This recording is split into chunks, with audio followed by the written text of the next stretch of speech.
9, 8, 7, 6, 5, 4, 3, 2, 1, 0.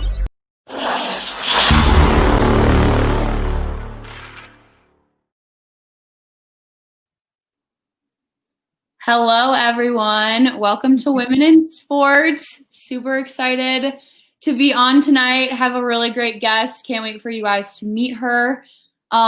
Just some quick things. This is a Rising Coaches sponsored production. For more information on Rising Coaches, visit our website at risingcoaches.com. Super great company. If you're in the coaching community in sports, the largest coaching tree, go check it out. Become a part of our family. It's absolutely incredible.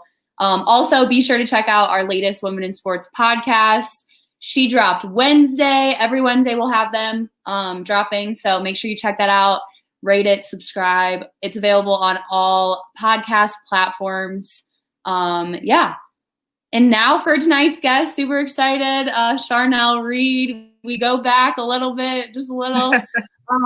She is a former University of St. Francis standout player. She was a baller. She'll tell you about that in a little bit. And now at 26 years old, sorry to throw your age out there like that, is now the newest head coach of the Roosevelt University women's basketball team. Charnel, what is up? How are you?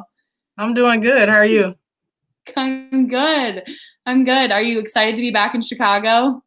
I'm extremely excited. Just kind of get back to my roots. I love Chicago, and I'm happy to be a head coach here first, for sure. Yes, absolutely. So we're just gonna kind of get into it. Some questions I always like asking our guests is just what role did sports? Obviously, basketball. You grew up, that was your main sport, but what role did basketball really play in your life growing up, Charnel? I think like any athlete that goes on to play college basketball or plays professionally, basketball had to have, made a really, really big impact on their lives. But for me specifically, believe it or not, I didn't start playing basketball until I was in 7th grade. I'd always be outside with my cousins and my uncles and stuff like that, but nothing as far as, on an actual team. So I was in about 7th grade. But it's played a huge role. I think it's a sport that can teach you a lot of different things, especially discipline, how to, manage different things, structure in your life. It just kind of lays it out without you even knowing. I've had those coaches growing up that had their sayings, and they're like, you got to be mentally tough. This will teach you to do this. This will teach you to do that. And I don't think I got it until finally I became a coach. Oh, wow. That's crazy. I didn't know that you started playing in 7th grade. That's wild. I did. Yeah, I was just the tallest one in my class. So I think that's why they put me on a team. That's so funny. Yeah, I feel like it's so much today, youth sport is absolutely insane. Even from when we played, especially in Chicago, the circuit is crazy and stuff like that. But that's super awesome. So then how kind of from, starting in 7th grade, when did it really kind of oh yeah, I think I do want to play at the next level. I do have what it takes. What kind of was that process then? I guess it was just super simple. Mom said, I don't have the money to send you to college, so you better figure out a way. So I guess basketball was the route that I chose to take. I went to high school. I went to Homewood Flossmoor, and as a freshman, I think, being on a varsity team, that was just kind of an indicator that, okay, you might be kind of good at it, and let's just kind of push through it. Not to mention, Gerald Davis was a big part of my upbringing. Yeah, I agree. That's like my dad. So if anybody was pushing me while I was young, it was between him and my mom. I had one in this ear and one in the other. And I'm like, will somebody please shut up? But I'm glad they didn't. Yeah, absolutely. JD and his Nokia phone. He's like, I'd always worked. Yeah, it does. It does. I used to make fun of him for it. Absolutely, I still do. I can't handle it. He has a smartphone now. Shout out JD. But yeah, that's so funny. So then how would you kind of then describe your like recruiting process and getting into college, and then kind of like your college career in a whole? The recruiting process, I guess when I was a, junior, senior, especially like a junior young, you get all those letters, no real commitments, but you get a lot of letters from different places and you're so excited. I think, I was the one that had that big bag, that garbage bag where mom kept all my letters. So I think she still has them all, honestly. But, those roll in and then it kind of narrows down. So like when I was a senior, I think, it was between Bradley University and I think Wright State, Western Illinois, a couple schools, and I chose Western Illinois to go play my freshman year. It was a really, really good experience for me. I don't think Macomb was exactly the area I wanted to be in. If you've ever been to Macomb, it's not a lot out there, but shout out to JD Gravina because, I think he's a really, really great guy, good coach. But bringing me a little bit closer to home. From there, went to Bradley University. I sat out a year. And I think personally, that was probably the year that I figured out I wanted to coach. Having two different coaches in such a short time frame, kind of learned quickly what I liked, what I didn't, what would work, different things like that. And obviously sitting out that year, you get to see a lot more sitting on the bench. Which is usually, I think, when a lot of people come to that conclusion, like, oh, okay, I like this view, I like this, this perspective. Again, I still wanted to play, obviously, so I played the rest of my career, but I think it was my sophomore year at Bradley that kind of, solidified it for me as far as wanting to be a coach. But after that, wind up leaving Bradley and finding a great place with Samantha Quigley at St. Francis. She was my first female coach, so that was a little different for me too. But, I really enjoyed it. As you can, I think you already know, but we had a really good run those 2 years, my last 2 years. She's one of my best friends now, but she pushed me and we got it done. I came in, helped her out. She does the same thing for me every day.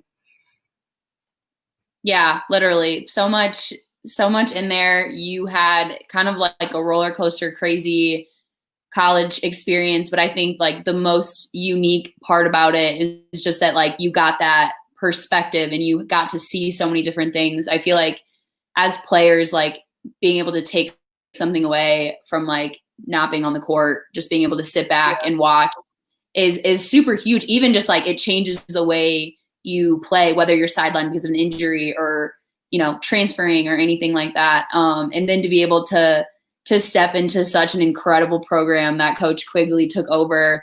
She's amazing. And you guys like weren't just like, okay, like you guys were like national, like tournament champion running all the time. Like I swear to God, I was like, did they lose? Does anybody? Like, yes, we did. Trust me. I remember the losses too. We definitely had a couple. Yeah, absolutely. But to have that experience and then when Coach Quigley went to Lewis to kind of be able to like step into your graduate assistantship there, what kind of like was that process like? So you kind of said like sophomore year wanted to be a coach, and then were you like, okay, like let me look for graduate assistant positions, or like what was that next thing like? So it's kind of funny. So my senior year, I wound up tearing my shoulder, my labrum. So I wound up getting surgery after I was done. And my first thought was, I wasn't done playing. I wanted to play. So, I went to rehab and I was just getting ready, looking at different, areas overseas to kind of go play. And Coach Quigley was actually helping me through that process. So the funny part is she's helping me. And we're like, all right, we're getting somewhere with this. And then, I'm in the middle of rehab and I missed her call. So I'm just like, she knows I'm in rehab, whatever. So I call her afterwards and she goes, you're going to be mad at me. I'm like, what's going on? Why? She's like, I need you to become my GA. And I was like, Sam, I want to go play. Like, and she was like, I know. But like, you can still, she's always, she's like, I know you can still go play after the 2 years. And I'm like, there's no way I'm going to sit out for 2 years and still want to go play. But either way, I wound up making a move. I'm glad I made it. It was a really good experience over there. But yeah, I had full intentions to continue to go play. And then she made the phone call. So I just kind of, made a U-turn and went a different direction. Yeah, absolutely. And honestly, not a bad U-turn. Like it was so It turned out great. yeah, literally, like, hindsight, that's awesome. Yeah. Did you kind of like too while you were a player, and things like that, like were you taking notes and kind of like what impact like did your playing experience did kind of like your experience with so many different teams, so many different head coaches and stuff like that, like has that now kind of like as you really step into like, leading a team, has that impacted your coaching career so far? Oh, absolutely. I think again, it was a roller coaster, transferred a couple times, some coaches, even myself, I think I would in this position now, but look at, players that transfer a lot, like, oh, there might be a problem here, or it's like, there's something wrong. And, Coach Quigley told me that. She was like, I don't know what's going on, but, let me know. And I'm just like, nothing, I'm ready to play. So as far as taking notes, I think going from coach to coach to coach, you really pick up on things you like, things that as a player impacted you, things that like I said, impacted you, whether for the good or the bad. I think you kind of pick up on those things and they stick with you throughout your whole college career as you move on to a different team. And again, that goes all the way back from, high school to AAU to college. I think different coaches have different styles. A lot of them work. I don't think there's any right way or any wrong way to do it. But I think you just kind of, as you go, you just pick it up and you would just want to apply it to your program. Like obviously, things that were different and that I think, didn't work, I won't apply it to my program. I think that's just how it goes. You just learn as you go. As long as you kind of keep that, keep on track of, always being a student of the game. I think you'll pick up on a lot of things and, get wiser as you go. Yeah, that's incredible for sure. I think that's like super important too, to just like not see any moment as like something that, oh, this is a waste of time or like whatever, Yeah. but to be able to like make lessons from like, the okay and like the good and the bad and stuff like that. But yeah, so Coach Quigley called you. I can just like hear her, like her voice is so distinctive. Like she's so convincing, I swear. I'm like, oh my goodness. Yeah. She also says, "Hey, I can throw her comments up in here. Hold on." Yep, there we go. Pretty incredible. She's gonna give you a little shout out. Played in the NBA Final Four. I love it. Okay, Thanks, sorry, man. got a little sidetracked. But anyway, yeah. So she gives you that call, and then like, what was like? Were you just like, all right, let me put my coaching hat on, or what was it really like stepping into that graduate assistant position at Lewis? Yeah, I think it was exactly that. Like, let's just kind of switch gears. She'd still throw me into practices to help out and do stuff like that as a GA, get on the floor a little bit. But other than that, yeah, it was full force. Let's go in and, let me learn as much as I can from, Coach Quigley while I'm there. Granted, it was a little easier for me and her because I played for her. So she wasn't, not really running anything that much different and kind of operating any differently than we did at St. Francis. Obviously a few things, but not much. So it was easy for me to kind of step into that role and know exactly the expectations that she wanted to give to her players. And me be able to, hold them accountable. And, again, just step right into the role. It was a quick turnover, but, I think once you're in it, you're in it. Yeah, for sure. Were you running any Charnel, JD, PG workouts? No, none of those. No, I wasn't trying to run. I wasn't trying to run people away early. That's so true. Oh, I love it. But yeah, so then kind of what were those first couple of seasons like just with the responsibilities and, kind of, as a GA, I feel like you're kind of given the ability to see what like your niche is going to be and stuff like that. What was that kind of like for you, like player development and recruiting and all of that? Like what were your real like kind of first responsibilities? And then what did you really kind of like take to liking the most? I think especially at the Division II level, usually at the Division II level, you have, your head coach and you have one full-time assistant, and then you have your GA. So there's really no room for you to necessarily only be a GA. You really step into a full coaching role. So it's a little bit of everything. Everybody has to kind of share responsibilities. But I think talking to Sam, I told her that I love the player development aspect of it, getting, student athletes in there one-on-one and really getting down to the technical, details of how we want them to play and how they fit within the system. And then recruiting. If it's not one thing that I love to do, it's that. I just think it's really, really interesting. There's so many different people in this world, and students and athletes, and you get to know them all, and just from different backgrounds, and you just get to know where they come from very quickly. And you dig deep and create a relationship over the phone, and meet them in person. And it's just, I'm really good with people, and I really, really like to interact with people. So recruiting is something that I am taken to a lot more now, obviously. But the player development aspect when it came to Lewis was definitely something that I loved, for sure. Yeah, and something that too is somewhat intimidating and confusing, with just like, where do you even start with so much going on, and the circuits being just recruiting in general, there all those players and things like that. But how, like, once again, like you said, backgrounds, like everyone, you bond over a game. Like, I just feel like there's so many people that come together and just get to play the game of basketball, for sure. And that's like super, super incredible. So then kind of take us through like what happened.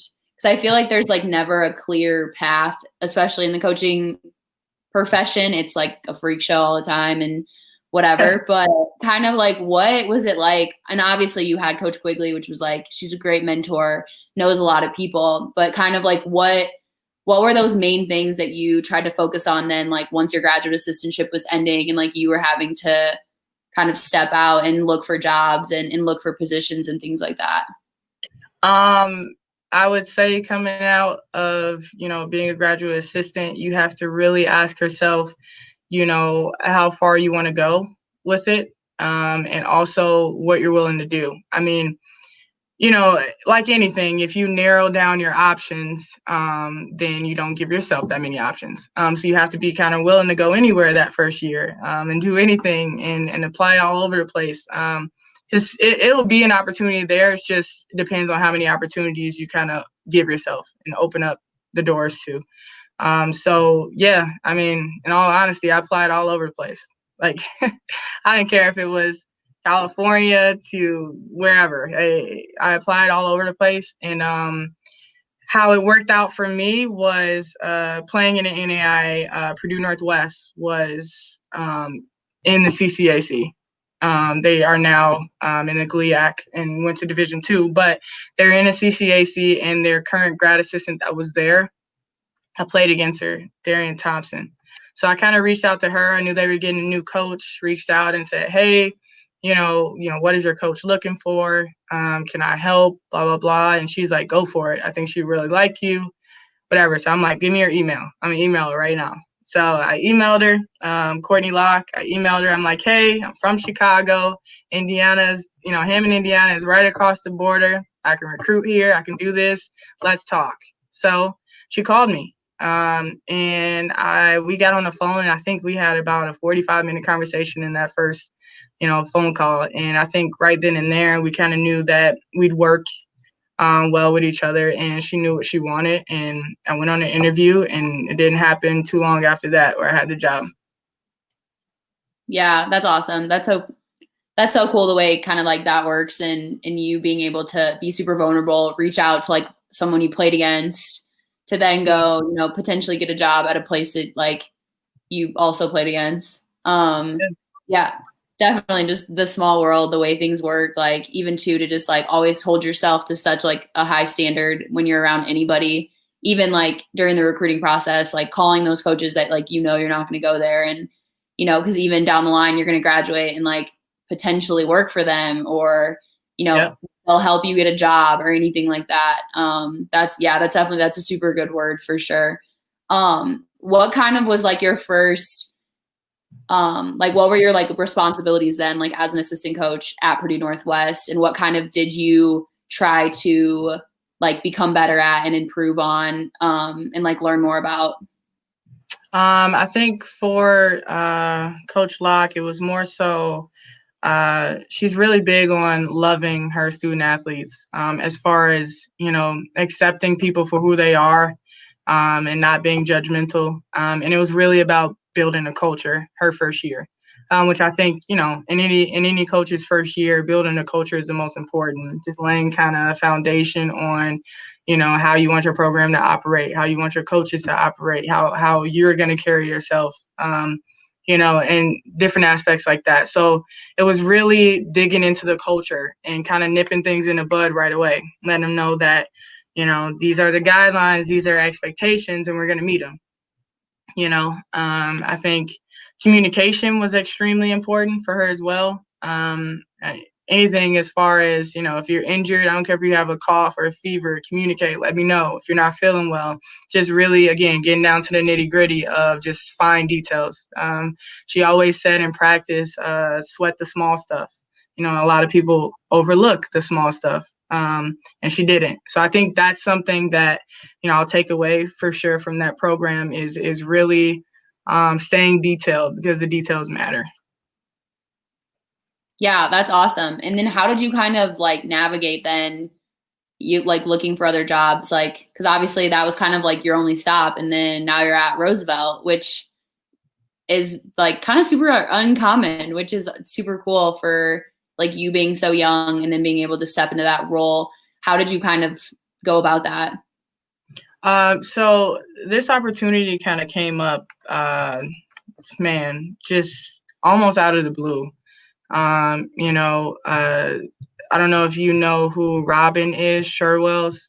She is the one who kind of started this Roosevelt program here, at Roosevelt. And we were kind of really good friends. And, she made a call and asked if I was interested in it. Would I mind, athletic director giving me a call, and different things like that. So I accepted that call. Again, another really good conversation, and we kind of just went from there, and it all trickled down really, really fast. I remember walking in the office to Coach Locke saying, okay, I got some good news and I got some bad news, and, asking her which one she wants to hear first. So I told her, the bad news is I got offered, a position. I'm in the running for a position. And the good news is for a head coaching position. So, I was expecting a little, blowback on like, no, it's only been a year. She was extremely supportive, just because, this is a opportunity that is just really, really hard to pass up. If it was offered to me, I kind of told her I really wanted to take it. And again, I was waiting for her to be a little bit upset, but she wasn't. She was, again, like I said, just super supportive, understood it was just an opportunity. And, leaving from being an assistant for a year to having this head coaching spot is just a really, really big accomplishment. And again, something I couldn't pass up. It was extremely hard to say bye to the girls too. It's crazy. I was only with them for a year, but I feel like I know these kids for like 5 years, and it was crazy. They were also super supportive, and I still talk to a couple of them now. Yeah, I FaceTimed Coach Locke the other day, and they were in practice, so we were on FaceTime for a little bit. But yeah, it's a really good group over there.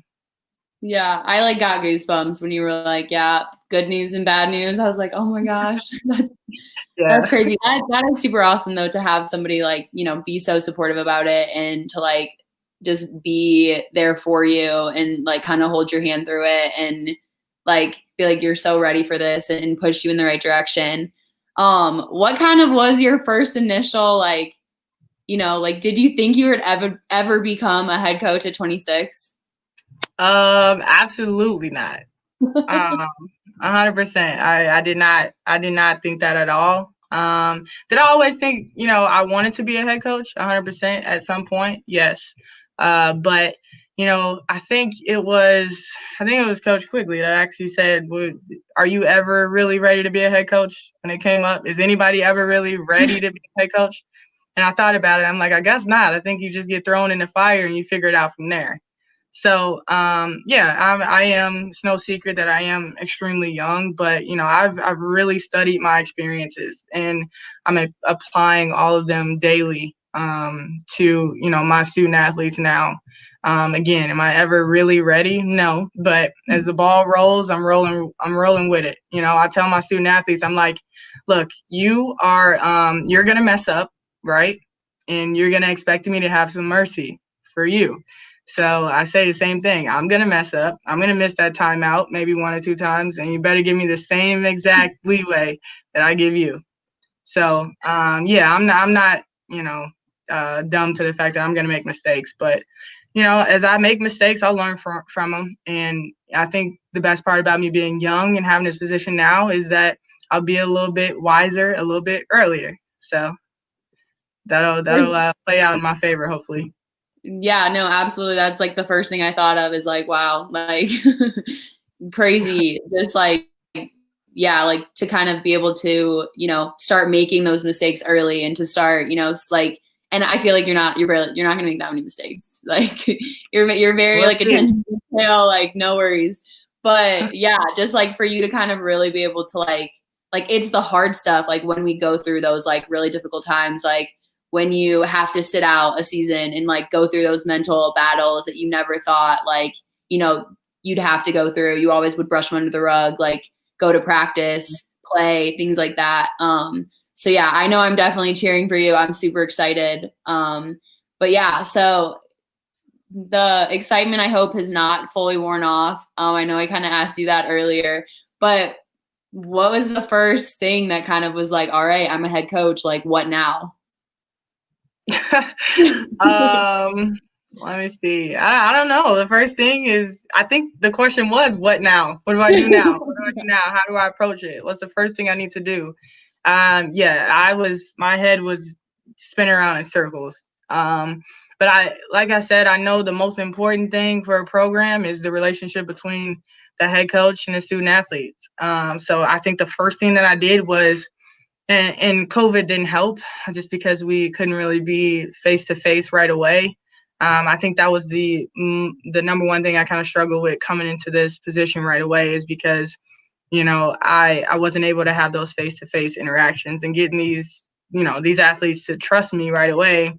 Their athletic directors like, here's your head coach, and they don't know me. Relationships are important. Trust is important. They have to trust my process and who I am as a human being. So I just stayed on the phone. I think I FaceTime them every day, trying to make those connections. With the merge from Robert Morris, I wound up having about 28 on my roster. So that was a lot of FaceTimes. But, I had to do it. And I think that's the first step that I took, is just trying to make those connections, at least on Zoom or on FaceTime. And then eventually meeting them face to face, going to get lunch with a couple of them, and just making those connections as quickly as possible.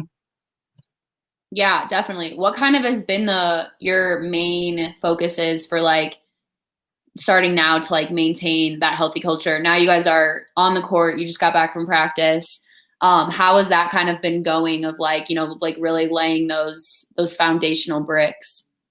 Yeah. So, we just started our first practice was last Friday. We're a little late to the game, but I think as far as culture, as far as foundation, I'm kind of laying the foundation right now and repeatedly saying in practice of, we roll with the punches. Like, everything's not going to go your way in life.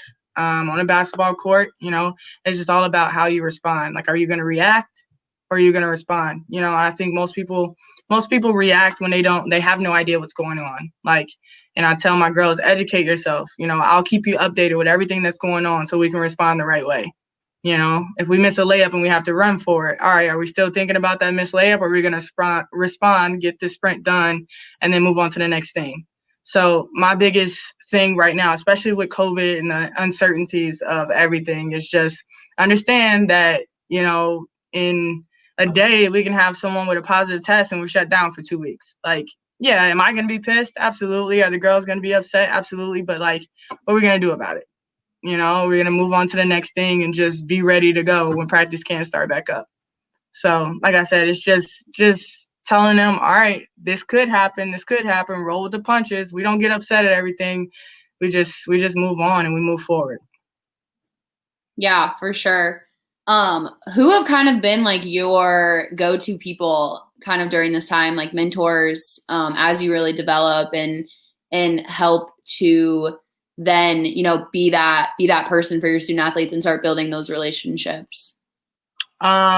You know, I think I've been very, very lucky to have a lot of people in my corner that are willing to help. The one thing about women's basketball, I think, is, you know, none of us are selfish. We're not hiding what we do from any of us. You know, we have these Final Four conferences where on-court presentations, like we're showing what we got. You know, if we beat you, we beat you. But here, this is what we do. There's no secret to it.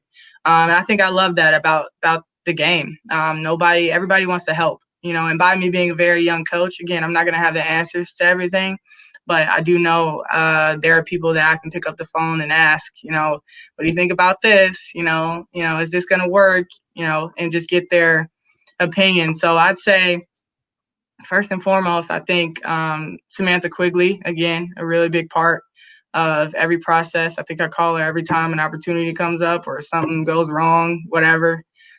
Gerald Davis has always been in my corner. I don't think he's ever going to leave. Hopefully not. Doug Bruno is a big part of that at DePaul. Let's see. You know, I've called Tiffany at Alabama to help me out. Jill Pizzati at DePaul. Paula Busher at SIU. There's a lot of people in my corner that I know that I can kind of you know, rely on. So I am very lucky for that again. And I think they know that, you know, this is something that I've wanted to do for a very, very long time. And they know how hard I'm going to work at it. So they'll do anything in their power to get me there. Yeah. I love what you said about women's basketball and just as a whole, like a community of, you know, men and women that just like link arms and, you know, really there's no real kind of like, oh, like we're going to keep this a secret or whatever. It's very much like a community of like, yeah, if you beat us, you beat us. We'll give you everything. We'll show you our playbooks, but don't get me wrong. I think every coach has their bag of tricks, but at the same time, absolutely. For sure. But just the willingness to help and, you know, to be there for each other and support. I definitely agree and can see too now, like me stepping into adulthood and all that fun stuff. But yeah, so kind of going to your just kind of like the ways that you're looking to really grow, like as a head coach, the ways that you're looking to kind of grow, you know, to supporting your players and also like your staff, like assistant coach Vicki Harris, who also CHE alum, Chicago, like from Chicago. You guys played with each other, you know, in high school, stuff like that. What are you kind of looking for future wise eventually, you know, kind of in a perfect world with there being a season this year and stuff like that? Well, in that perfect world, yes, I would love for there to be a season. You know, right now our NAIA conference has us not starting until January with a couple, I think I have 4 or 5 games in December that we're hoping to play. So yeah, in a perfect world, I'm hoping we get to those. And again, I'm preaching to our student athletes that there's a possibility that we won't, you know, but you know, 2020 has been a little wild. So it's just about getting through it and moving on. And hopefully next year we don't kind of deal with these same issues. But as far as just growth as a coach, I think I have a lot of growing to do.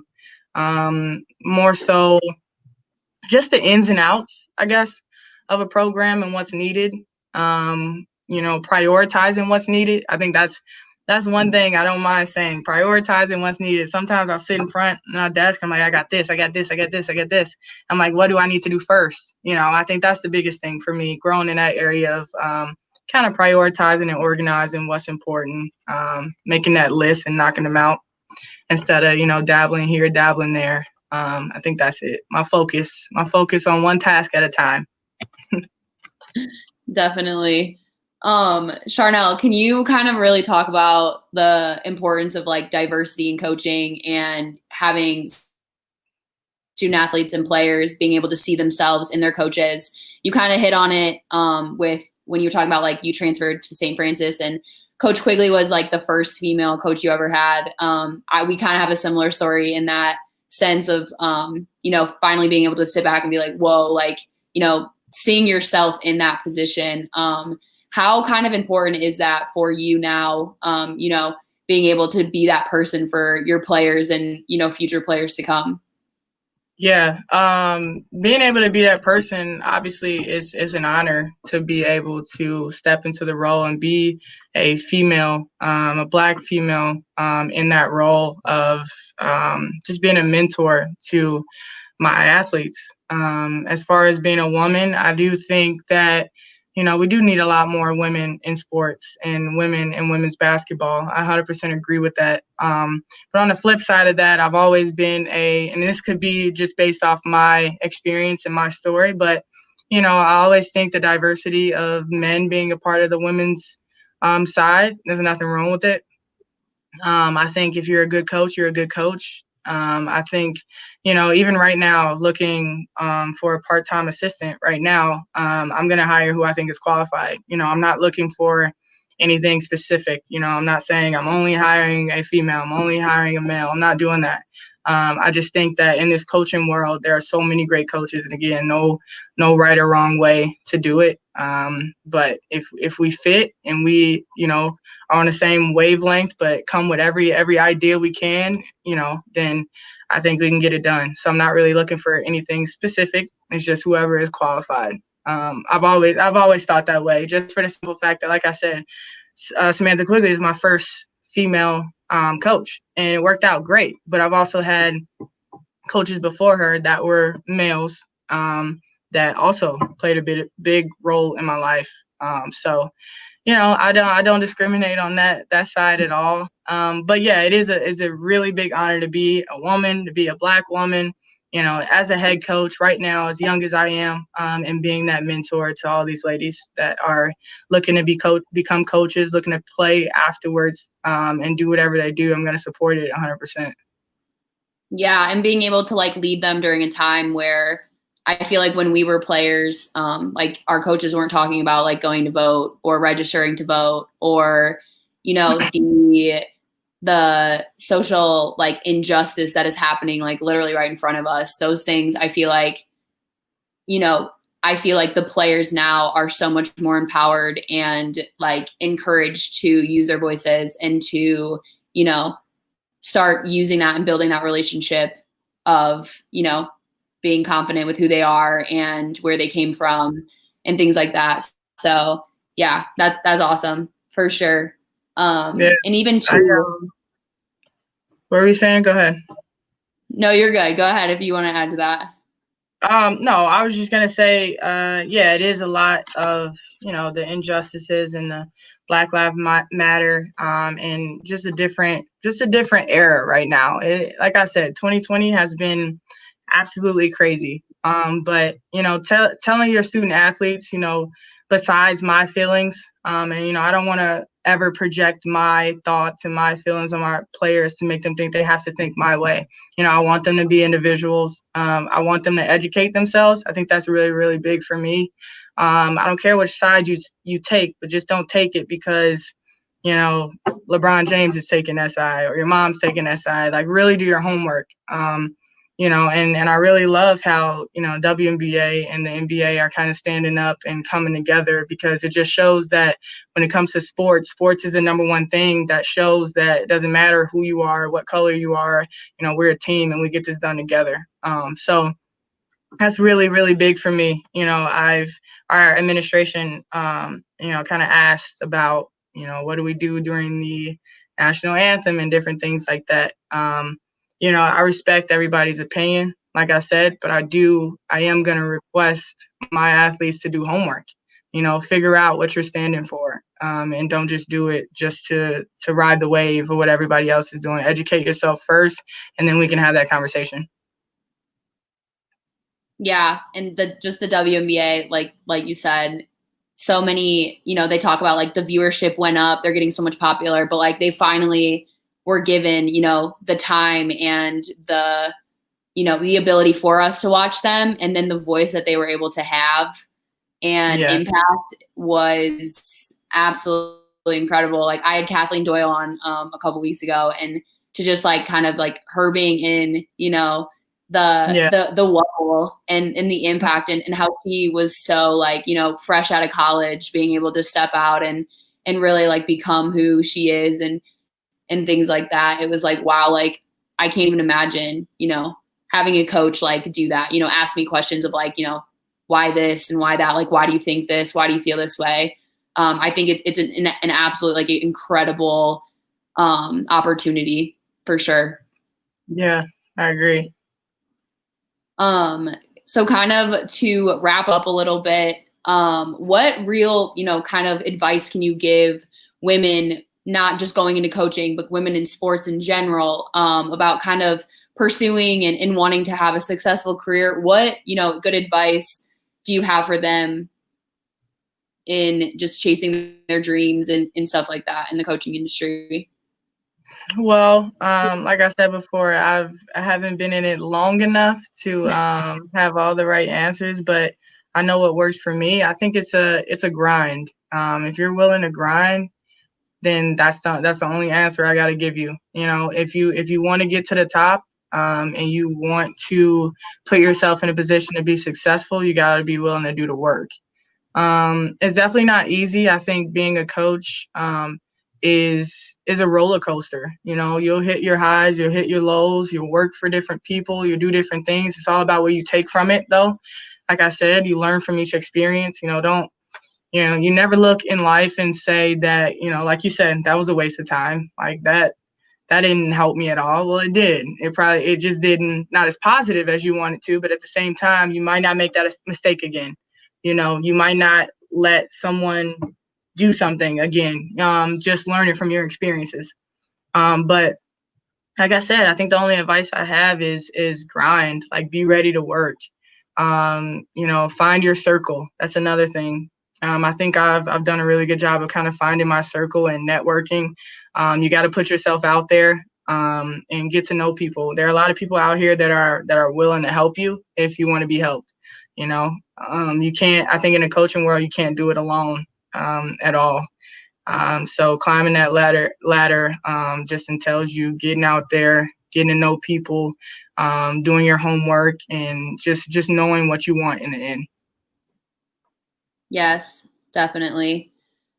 All right. Last kind of question. What mark do you really want to leave, like on your coaching staff, on your players, on whatever athletic department you step into in the future? What's kind of like that legacy that you're trying to leave? It's nothing extravagant. I want my coaching staff and I want my players to say, coach really cared about us. Coach would really do anything for us. Coach answered my phone call at 4:00 in the morning. Like coach would do she's always available. And I told them that actually had one of my players call me at like 5:00 this morning because she thought practice was at 6 a.m. instead of 6 p.m. today. So I called her, and she called me and I picked up the phone and I'm like, yes, Mayana. And she's like, coach, I'm at the door. I'm like, why? She was like, I was like, practice is at 6 p.m. She goes, oh, my bad. I'm like, good night, goodbye. And I hung up the phone. But, I just want them to know that I'm here. I'm not judging you for who you are, your experiences, or where you come from. I want to get to know those experiences. I want to know where you're from. I want them to know that their coach cares about them. But she pushed me at the same time.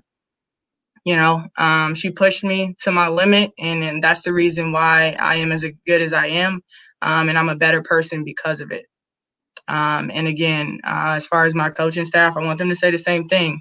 She made us work, And in going into my next experience, I'm going to take those experiences and I'm going to be better in that next position because she pushed her so hard. I love that. That's awesome. Charnel, thank you so much for being with us tonight and just sharing your story and your experience. And once again, we're rooting for you for sure. Super excited. Thanks. Fingers crossed there's a season this year. But yeah, can't wait to check it out. 100%. Thank you for having me. I'm, again, extremely honored to be on here. And we got to catch up soon. I think you're in Colorado right now? I am, yes. Yeah, Denver. All right. Well, you got to let me know when you get back to Illinois so we can get some lunch or something. For sure. Sounds good. All right. Thank you so much, Charnel. All right. I'll talk to you soon. Thanks.